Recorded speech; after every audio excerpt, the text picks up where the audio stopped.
Hey, let me quickly explain how you can charge your JBL Xtreme 4.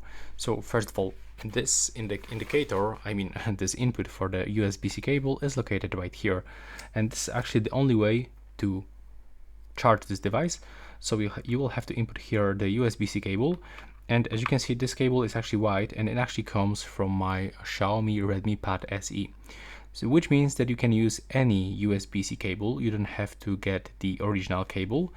And once you actually connect the cable into your speaker, you can find that this indicator is blinking and it actually shows us the current battery level. So as you can see in my case, it almost finished. It's almost on the 100% of the battery.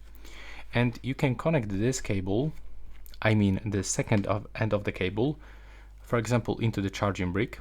And in my case, I'm using charging brick from Huawei company, from my old Huawei P30 Pro smartphone, and it works with the JBL Charge Xtreme 4, which means that you don't have to get the original adapter for the speaker. And in this case, I'm actually connected this cable into my monitor, so you can also do this to your PC, laptop, or for example any other external device with power source. And this is it for this video. Right now, please subscribe to my channel.